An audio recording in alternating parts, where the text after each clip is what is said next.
I'm gonna need some Infiniti haters to come step up to the front of the congregation. Y'all got some explaining to do.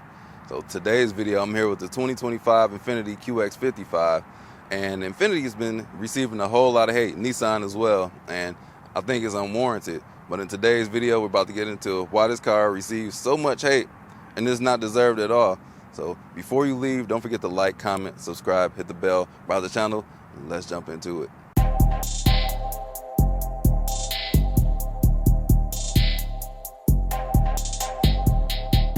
QX55 is going to be Infiniti's mainstream vehicle. Well, that would be more so for the QX50, but this is the coupe-like version of the same vehicle. So this is the little more stylish, a little less practical in the rear half of it, but we got a little bit of practicality in the trunk, which I'll get to in a minute. So this is going to be reminiscent. Infiniti was an early pioneer of the coupe-type SUVs, and I don't know if y'all remember the FX. So that is what this kind of reminds me of, but they don't make that anymore. Speaking of things they don't make anymore, they're also cutting off all sedans. So Infiniti is about to be an SUV manufacturer only. So if you want a Q50, Q60, better grab a 24, because for 25, it's cut off. So let me point out some design cues on here. This Infiniti logo, huge, look like something from an F350. I have not seen a logo this big on a car this size. This is bigger than my hand. And then coming on to the side, reminds me of something from Audi. We got the brushed aluminum side mirrors that denotes like the S series of their car. And on the top, this is what I don't like. We got this black rail, the roof rails on here, and the black spoiler back here. And we got all this brushed aluminum / chrome look going on. I feel like they should have blacked that out. So that's a styling cue that I don't find visually appeasing to the eye, pleasing to the eye. Coming on to the rear, we do have these attractive tail lights. I like these a whole lot. Got the nice sectioned off design on the LEDs. Very nice, very stylish. And then we got the coupe-like part. This is what's going to make the 55. This, from this part on back, that's where the 55 comes into place. It's more stylish, coupe-like. But it'll be surprising once you see the practicality. So this red is very dynamic. I think it's one of the best reds on the market. It's called Dynamic Sunstone Red, very vibrant, and once it's dark, let's come around here. Like, it kind of reminds me of Mazda's red. It's very, very attractive red. It's a sexy red. Oh my God, is that a rapper? That's a rapper, ain't it? My bad, I made it funny, but let's not talk about her. Let's pop the hood, see what we got power in this. Got a VC turbo engine. And before I looked up the stats online, you could not tell me this was not a V6. I just knew this was a V6, but it's not. It's an inline 4. It's got 268 horsepower, 280 pound-feet of torque. And the way that it sounds from the interior of the car, it sounds like a V6 too, but that's got to be the pumped-in audio coming through the speaker. So this shocked me. I just knew I thought it was a 3-liter turbo, but it is not. And also, it's got a CVT, which I did not know, because it does not shift like a CVT. I didn't notice it wasn't a CVT. There were sometimes the shifts might be a little bit softer than a traditional automatic, but this has a CVT. This car is going to be about 4,100 pounds. The fuel efficiency is going to be 22 in the city, 28 on the highway. I've been averaging closer to 22. The pricing for one of these, so if you want a base, it's going to start around $51,000. If you want a mid-level essentials, it's going to be $55,000. And if you want the top level, that's going to be the sensory. It's going to start about $58,000, and that's all before destination. Coming on to the back, got the dual exhaust down there. But we're about to talk about the practicality. This also is all-wheel drive, so you can open the back trunk in a couple different ways. So you can press this little button down here next to the sideways Pac-Man, or you can swipe your foot down there. It works pretty well until I demonstrate it in the video, of course. There we go. Opening power lift gate, that's going to come on the sensory trim. We have a very spacious hatchback here, or trunk. I'm gonna call it a trunk still. And got a couple of bags back here. A ton of space to be a coupe-ish SUV. A whole lot of space. And we even have storage underneath here, no spare tire. You can fold the seats from back here, which I struggle with. I don't want to break anything, so I'm not about to even hassle with that. Close the trunk.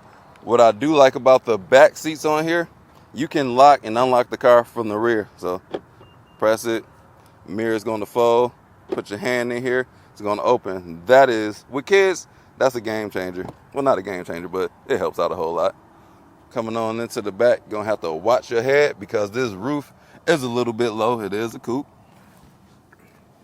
Once back here, we got a couple things going on, couple vents, a third area for your climate control, the temperature, USB-C, USB-A, heated seats. That's all that's in the back seat. And you know we're gonna have some cup holders in here. Got a lot of knee room back here sitting behind myself. Got about 3 inches in front of me. I'm 6 feet tall, almost. Our headroom, I got like 1.5 inches of headroom behind me back here. So if you're a tall person, you do not want to be in this back seat, but got a little bit of room. Kids, fine. Anybody under 6 feet, fine. A little bit taller, not so fine. The front seat. Gonna have some nice materials. Got some wood in here. Got some aluminum. Metal grates on the 16 speaker Bose, which sounds pretty darn good. Two-tone seats. Got the red with the black. Very comfortable. There's actually some nice bolstering on here as well. The dash design, somewhat stylish. We got some more of that wood I was saying. A bunch of different materials. Leather wrapped up here. A little bit of, you don't see a whole lot of hard plastic anywhere in this area. Some nice contrast. We got a lot of hate on these dual screens when this car first came out, or when this infotainment system came out about 10 years ago. A lot of people don't like it. It's perfectly okay to me. It's two different sets of information. You can keep the CarPlay up top if you want to. Now this bottom screen, I kind of don't like it, but you can go through your menus while keeping your CarPlay up there. And I find that it works out.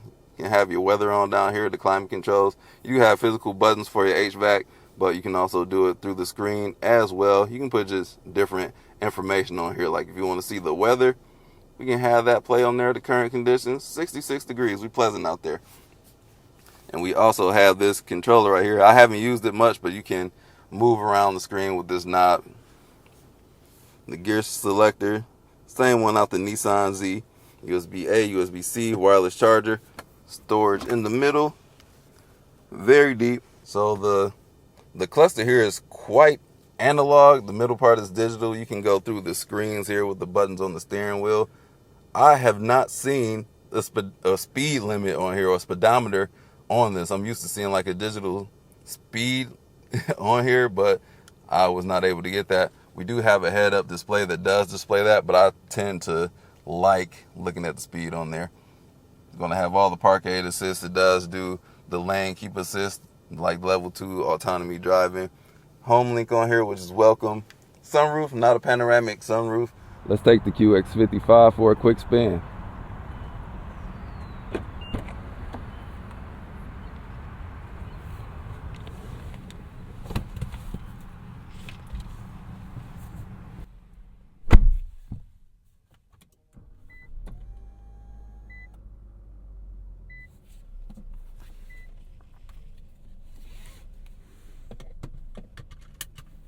Get this thing rolling.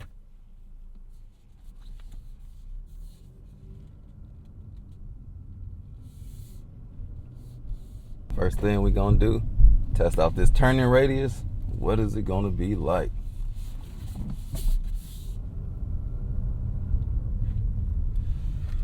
Ooh, it's pretty close. So I'll say that is good because I feel like I cut the wheel early on that one. So almost didn't make it, but it's pretty good. Moon simulation course.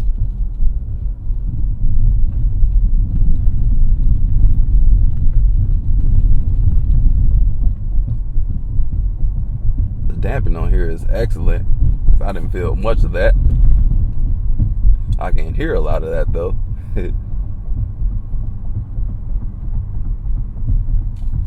Going through that turn. Not a whole lot of feeling in the steering, but it is in normal mode. When I hit that D mode down here, somewhere down here, I can change the driving mode from eco to normal to sport. And I'll do that in a moment here.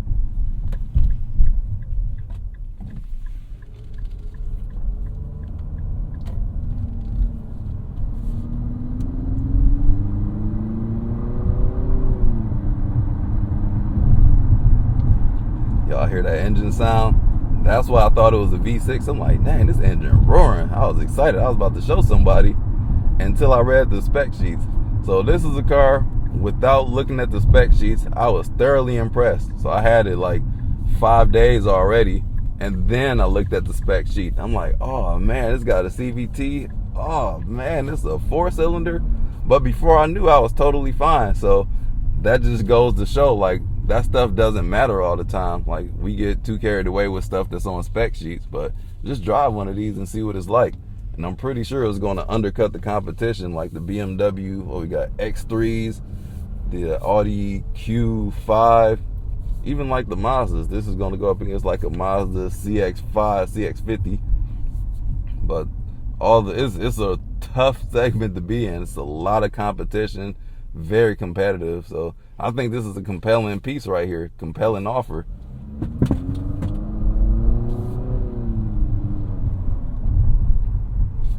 Let me put this thing in sport mode, see if it changes up, if the handling gets a little bit better.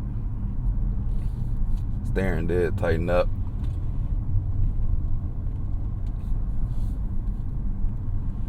Like the car steers, but it don't really feel like much. It's more resistance there, but yeah, not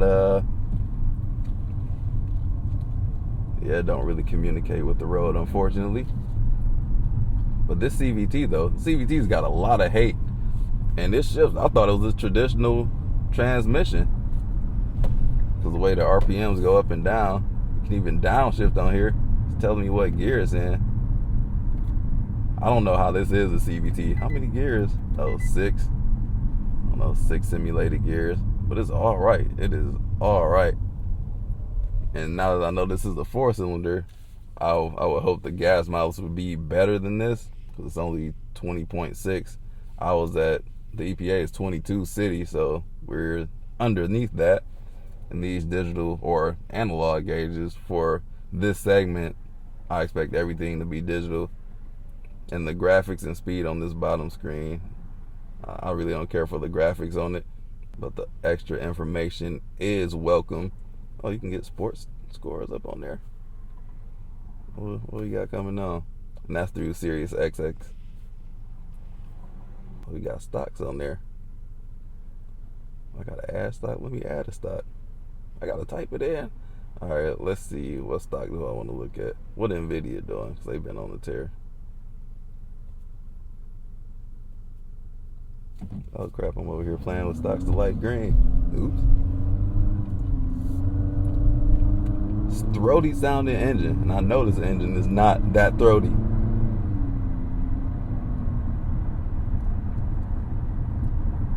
Still trying to load that stock information. Might as well listen to the music.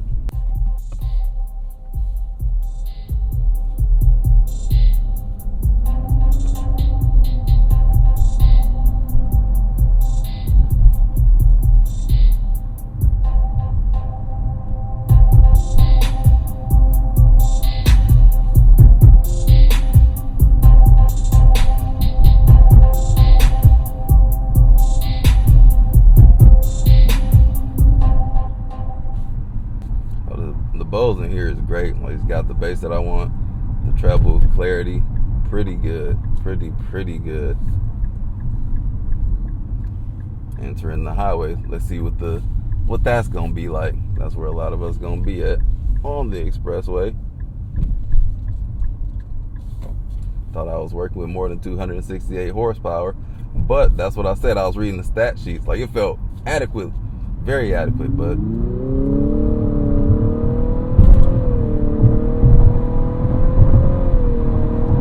so this is how you can tell it's a CVT. Those gears, they're not dramatic at all. It's just smooth, and then it goes down rather quickly. That's just how CVTs work. We're not gonna rag on the CVT. That's what they do. That's what they're meant for. When did Infiniti switch over to that though? Wasn't aware of that. So it's a very comfortable, compliant ride. Like, the dampening on here is great. I do hear it's kind of loud on the inside. It's louder than I would expect it. Thought I was gonna hear like total silence, so it needs a little bit more dampening. It's not the most quiet vehicle in the segment. Probably the loudest if I'm being honest. All right, so let's try this cruise control thing right here.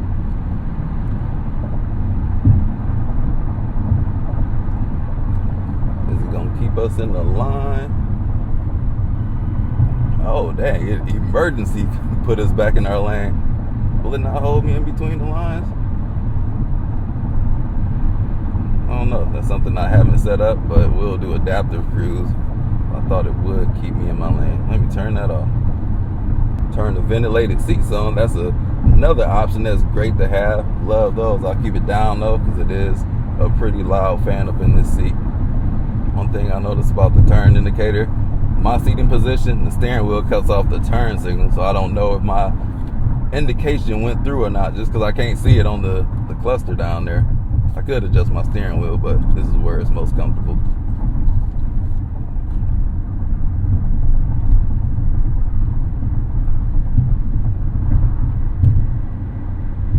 Bolstering on here is great. Hugs me in my back. It's great. Let's see how it punches out of this turn. Ooh. A fake blow-off valve noise. I know I ain't heard that. But it's peppy. Let me put it back in sport mode. I ain't want to be sitting at high RPMs while cruising. Let's see what our power to pass would be like. Everybody out here flying this morning, but I want to see what it's like.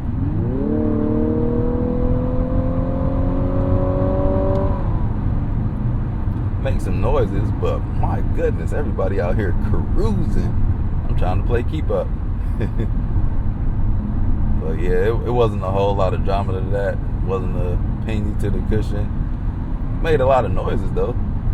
Downshift, it was up in there. Y'all saw it. It's like instant too. Let's see. Let me stomp it. Instantly went up there as I get out of my lane. Thank you, safety system, for letting me know. Let's get off right here and get right back on. Let's slow it down. Oops. The brakes work. Nothing spectacular about the brakes. Nothing ho-hum. What the heck was that noise?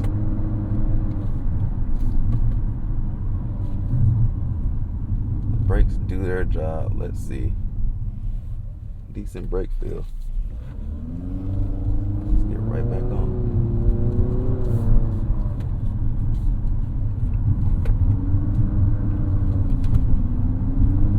Ooh, that roll.